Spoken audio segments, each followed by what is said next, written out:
of Health and Family Welfare, from spearheading initiatives for disease prevention to expanding, we have come a long way in expanding our services to meet the growing needs of our community.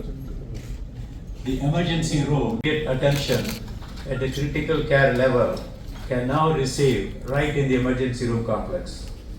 The streamlined integration ensures rapid, seamless care from the moment patient enters our doors, improving outcomes.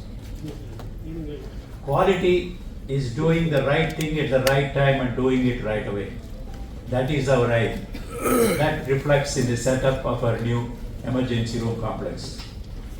At GKNM Hospital, we are committed to continually expanding our services to meet the growing needs of our community.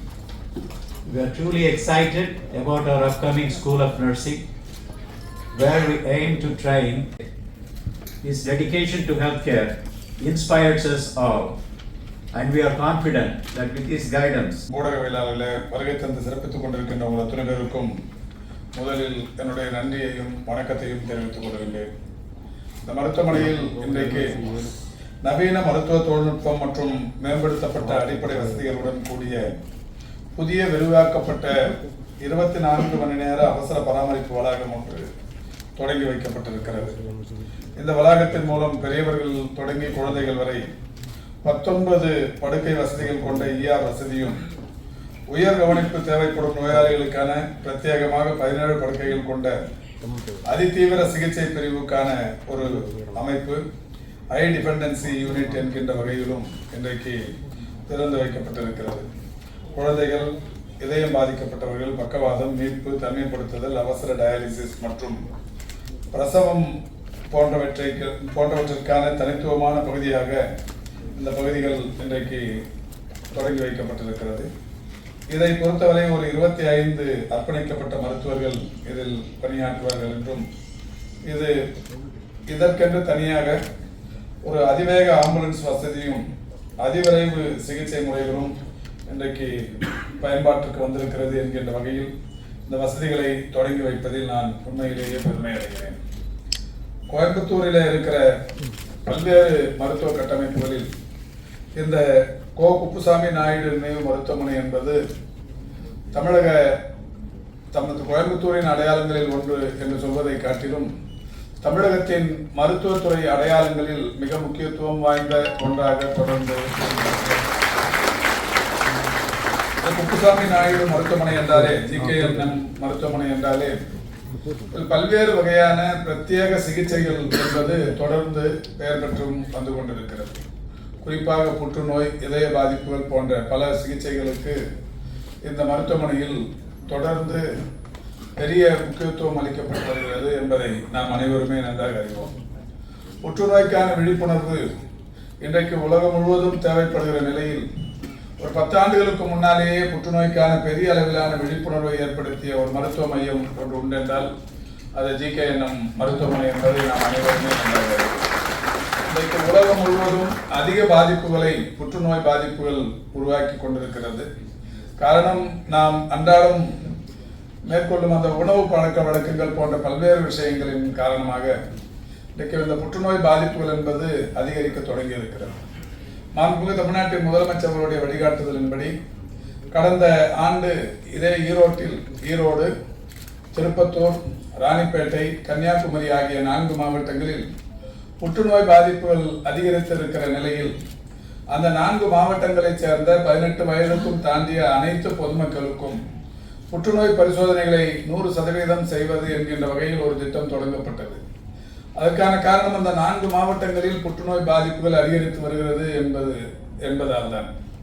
அதற்கு உண்மையான காரணத்தை நீங்களும் கூட நன்றாக அறிவீர்கள். சாயப்பட்டறை கழிவுகள், தோல் பதனிடும் தொழிற்சாலைகளிலிருந்து வருகிற கழிவுகள், கன்னியாகுமரி போன்ற இடங்களில் ரப்பர் தோட்டங்கள் நிறைந்திருக்கிற பகுதிகள், இப்படி பல்வேறு காரணங்களின் காரணமாக அந்த 4 மாவட்டங்களிலும் புற்றுநோய் பாதிப்புகள் அதிகரிக்கிறது என்பதாலே அவர்களை எல்லாம் முழுமையாக பரிசோதிக்கிற பணியினை ஈரோட்டிலிருந்து நான் தொடங்கி வைத்து அந்த 4 மாவட்டங்களிலும் அந்த பணி நடைபெற்றுக் கொண்டிருக்கிறது.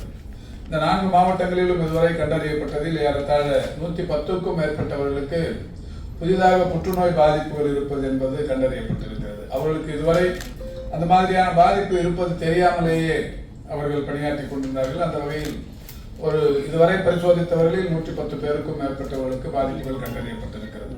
இந்த நிலையில்தான் மாண்புமிகு தமிழ்நாட்டின் முதலமைச்சர்களுடைய அறிவார்ந்த ஆலோசனைகளை பெற்று இந்த ஆண்டு தமிழ்நாடு முழுவதிலும் 38 வருவாய் மாவட்டங்களிலும் இந்த புற்றுநோய் கண்டறியும் பணியினை தொடங்குவது என்று முடிவெடுத்து அதற்கான திட்டமிடுதலை அரசு செய்து கொண்டிருக்கிறது. நிச்சயம் இந்த மாதிரியான அந்த கண்டறியும் பணி தொடங்கினால் புதிய அளவிலான முதல் நிலை 2ஆம் நிலையில் இருக்கிற புற்றுநோய் பாதிப்பாளர்கள் உயிர் காப்பாற்றப்படுவார்கள் என்பது உறுதி. அந்த வகையில் இந்த பணி நடைபெற்றுக் கொண்டிருக்கிறது. இங்கே தொடக்கத்தில் என்னை குறித்து அறிமுகம் செய்தவர்கள் தமிழ்நாட்டில் இன்றைக்கு செயல்படுத்தப்பட்டுக் கொண்டிருக்கிற திட்டங்கள் குறித்தும் இங்கே பேசினார்கள். மக்களை தேடி மருத்துவம், எண்ணுயிர் காப்போம் நம்மை காக்கும் 48, கலைஞரின் வருமுன் காப்போம், பாதம் பாதுகாப்போம், இதயம் காப்போம், சிறுநீரக பாதுகாப்பு திட்டம், நடப்போம் நலம் பெறுவோம், செயற்கை கருத்தரித்தல் மையங்கள், மக்களை தேடி மருத்துவ ஆய்வக திட்டம், தொழிலாளர்களை தேடி மருத்துவ திட்டம், இப்படி 36 திட்டங்கள் தமிழ்நாட்டில் புதிதாக செயல்படுத்தப்பட்டு வருகிறது. இதில் 10க்கும் மேற்பட்ட திட்டங்கள் இந்திய அளவில் மட்டுமல்ல உலக அளவில் வேறு எந்த நாட்டிலும் இல்லாத திட்டங்களாக இன்றைக்கு தமிழ்நாட்டில் செயல்படுத்தப்பட்டுக் கொண்டிருக்கிறது. மக்களை தேடி மருத்துவம் என்கின்ற அந்த மகத்தான திட்டம் செயல்படுத்த தொடங்கியதற்கு பிறகு இதுவரை அதன் மூலம் பயன்பெற்றிருப்பவருடைய எண்ணிக்கை 1,93,00,000 பேர் இதுவரை அந்த திட்டத்தின் வாயிலாக பயன்பெற்றிருக்கிறார்கள் என்பது மகிழ்ச்சியான விஷயம். 1,93,00,000 இப்பொழுது 95 லட்சமாக உயர்ந்திருக்கிறது. 1,95,88,251 பேர் பயனாளிகள் இன்றைக்கு வீடுகளை தேடி சென்று அவர்களுக்கு மருத்துவ பெட்டகங்கள் தரப்பட்டிருக்கிறது. Diabetic, hyper tension, palliative care, physiotherapy, dialysis என்கின்ற வகையில் இந்த நோய் பாதிப்பு உள்ளவர்களுக்கு வீடுகளுக்கே தேடி சென்று இந்த மருத்துவம் பார்க்கிற பணி இன்றைக்கு தொடங்கப்பட்டு ஏறத்தாழ 2 கோடியை நெருங்கி கொண்டிருக்கிறோம். அதே போல்தான் எண்ணுயிர் காப்போம் நம்மை காக்கும் 48 என்கின்ற ஒரு மகத்தான திட்டம்.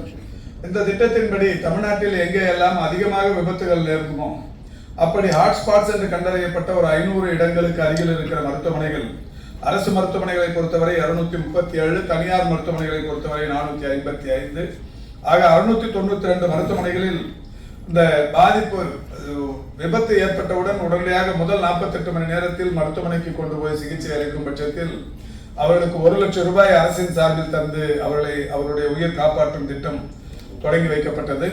2021 டிசம்பர் திங்கள் 18ஆம் தேதி மாண்புமிகு முதல்வர்களால் தொடங்கி வைக்கப்பட்ட அந்த திட்டத்தின்படி இதுவரை பயன்பெற்றிருப்பவர்கள் வெறும் விபத்துகளில் சிக்கி உயிர் காப்பாற்றப்பட்டிருப்பவருடைய எண்ணிக்கை 2,93,264 பேர்.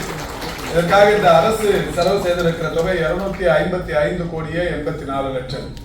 255,84,00,000 ரூபாய் செலவில் இந்த 2,93,264 உயிர்கள் இன்றைக்கு காப்பாற்றப்பட்டிருக்கிறது. இந்த திட்டமும் இந்திய அளவில் மட்டுமல்ல உலக அளவில் எண்ணுயிர் காப்போம் நம்மை காக்கும் 48 என்கின்ற இந்த திட்டம் ஒரு மகத்தான ஒரு பெயரோடு இன்றைக்கு மக்களுக்கு பயனளித்துக் கொண்டிருக்கிறது.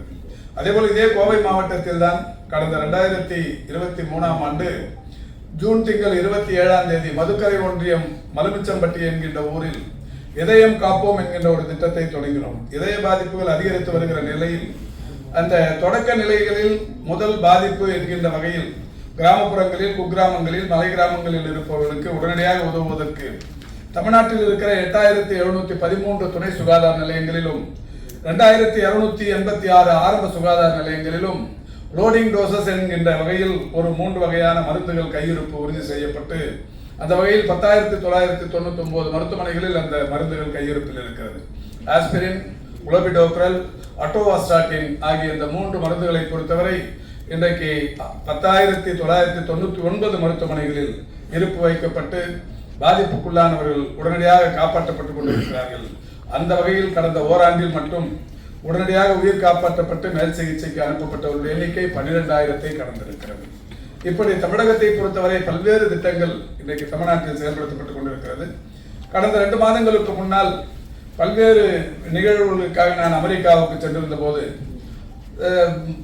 பாஸ்டன் நகரில் இருக்கிற ஹார்வர்ட் பல்கலைக்கழகத்தில் ஒரு 20க்கும் மேற்பட்ட பல்வேறு அமர்வுகளில் பல்வேறு மருத்துவ வல்லுநர்கள் கலந்து கொண்ட அந்த நிகழ்வுகளில் நான் கலந்து கொண்டு தமிழ்நாட்டில் செயல்படுத்தப்படுகிற இந்த திட்டங்கள் குறித்தான குறும்படங்களை போட்டு விலைக்கு பேசிய போது உண்மையிலேயே மகிழ்ச்சி அடைந்தார்கள். உலகில் எந்த நாட்டிலும் இல்லாத இத்தகைய திட்டங்கள் வீடுகளுக்கே தேடிச் சென்று மருத்துவம் பார்ப்பது என்பது மகிழ்ச்சி அளிக்கிறது என்று பாராட்டினார்கள். தொடர்ந்து பால்டிமோரில் இருக்கிற ஜான் ஹாப்கின்ஸ் பல்கலைக்கழகத்தில் மாணவர்களுடன் கலந்துரையாடும் போது அவர்களிடத்திலும் இந்த திட்டங்கள் குறித்து சொன்னது ஒரு வகுப்பெடுக்கும் நிகழ்ச்சி எனக்கு வாய்ப்பு கிடைத்தது. அங்கே அவர்களிடத்திலே பேசும்போது அவர்களும் உலகின் பல்வேறு நாடுகளில் இருந்து வந்தவர்கள் அதிசயித்து நின்றார்கள். அதேபோல் வாஷிங்டன் டிசியில் இருக்கிற உலக வங்கியின் தலைமை அலுவலகத்தில் சீனியர் வைஸ் பிரசிடென்ட்ஸ் என்று சொல்லக்கூடிய துணைத் தலைவர்களுடனான ஒரு கூட்டத்தில் கலந்து கொண்டு நான் பேசும்போது தமிழ்நாட்டில் செயல்படுத்தப்படுகிற இந்த திட்டங்கள் குறித்து சொன்னதை அவர்களும் மகிழ்ச்சியோடு வரவேற்று இந்த திட்டங்கள் தமிழ்நாடோடு நின்றுவிடக்கூடாது, உலக நாடுகளுக்கெல்லாம் சென்றடைய வேண்டும் என்று மகிழ்ச்சி பொங்க பாராட்டினார்கள். இதை சொல்வதற்கு காரணம், தமிழ்நாட்டில் இந்த திட்டங்கள் செயல்படுத்தப்படுகிறது என்றால் ஏதோ அரசு மட்டுமே செய்வதால் இது சிறப்படைந்து கொண்டிருக்கிறது என்று நான் கருதவில்லை. GKNM போன்ற மருத்துவமனைகளும் தமிழ்நாட்டிலே இருக்கிற புகழ்பெற்ற தனியார் மருத்துவமனைகளும் இன்றைக்கு அரசு நிர்வாகங்களோடு ஒருங்கிணைந்து பணியாற்றி கொண்டிருக்கின்ற காரணத்தினால்தான் இன்றைக்கு தமிழ்நாட்டின் மருத்துவத்துறை என்பது புகழ்பெற்ற துறையாக இன்றைக்கு விளங்கி கொண்டிருக்கிறது. இதற்கான காரணம் நான் தொடக்கத்திலேயே சொன்னதை போல இந்த இன்னுயிர் காப்போம் நம்மை காக்கும் 48 அரசு மருத்துவமனைகளை பொறுத்தவரை 237 செயல்படுத்தப்பட்டுக் கொண்டிருக்கிறது. தனியார் மருத்துவமனைகளை பொறுத்தவரை 455 மருத்துவமனைகளில் இந்த திட்டம் செயல்பாட்டில் இருக்கிறது. நம்முடைய தனியார் மருத்துவமனைகளிலிருந்தும் கூட அரசு மருத்துவமனைகளிலிருந்தும் கூட இந்த கோரிக்கை வந்தது. 1 லட்சம் என்பது போதாது, பெரிய விபத்துகளுக்குள்ளானவர்களுக்கு அந்த தொகை அதிகரித்து தர வேண்டும் என்கின்ற கோரிக்கை வந்தது. மாண்புமிகு தமிழ்நாட்டின் முதலமைச்சருடைய கவனத்திற்கு கொண்டு சென்று கடந்த நிதிநிலை அறிக்கையில் அறிவித்திருக்கிறோம். மிக விரைவில் அந்த 1 லட்சம் என்பது 48 மணி நேரத்தில் வழங்கப்படுகிற 1 லட்சம் மிக விரைவில் 2 லட்சமாக உயர்த்தி தரப்பட இருக்கிறது.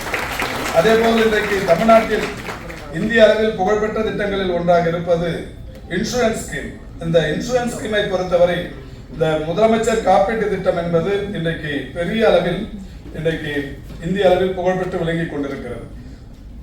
1,47,00,000 குடும்பங்கள் தமிழ்நாட்டில் இந்த காப்பீட்டு திட்டத்தின் மூலம் பயன்பட்டுக் கொண்டிருக்கிறார்கள். ஆண்டுக்கு 5 லட்சம் ரூபாய் தொடங்கி டிரான்ஸ்பிளான்ட் என்று வருகிற போது ஏறத்தாழ 23 லட்சம் ரூபாய் வரை அவர்களுக்கு இந்த காப்பீட்டு திட்டத்தின் மூலம் தரப்பட்டுக் கொண்டிருக்கிறது. அந்த வகையில் ஒவ்வொரு ஆண்டும் அரசின் சார்பில் 1546 கோடி ரூபாய் இன்சூரன்ஸுக்காக இன்றைக்கு பிரீமியம் தொகை செலுத்தப்பட்டு வருகிறது. ஒரு 5 ஆண்டுக்கு மட்டுமே 7,730 கோடி ரூபாய் செலுத்தியிருக்கிறோம். ஆக ஒவ்வொரு ஆண்டும் 1546 கோடி ரூபாய் அரசின் சார்பில் இந்த இன்சூரன்ஸுக்காக நாம் செலுத்தி வருகிறோம். அந்த வகையில் இந்த காப்பீட்டு திட்டத்தின் மூலம் தமிழ்நாட்டில் எவ்வளவு மருத்துவமனைகளில் இதன் மூலம் பயன்பட்டு வருகிறார்கள் என்றால், அரசு மருத்துவமனைகளை பொறுத்தவரை 855, தனியார் மருத்துவமனைகளை பொறுத்தவரை 990. ஆக 1845 மருத்துவமனைகளில் அரசும் தனியார் மருத்துவமனைகளும் ஒருங்கிணைந்து இன்றைக்கு இந்த முதலமைச்சர் காப்பீட்டு திட்டத்தை மிக சிறப்பாக பயன்படுத்தி தமிழ்நாட்டில் பெரிய அளவில் ஏழை எளியவர்களுக்கு, நடுத்தர மக்களுக்கு, வறுமையில் வாழ்பவர்களுக்கு இந்த மருத்துவத்தை சமத்துவத்தோடு வழங்கி கொண்டிருக்கிற அந்த பணியினை தனியார் மருத்துவமனைகளும் ஒருங்கிணைந்து செய்து கொண்டிருக்கிறது.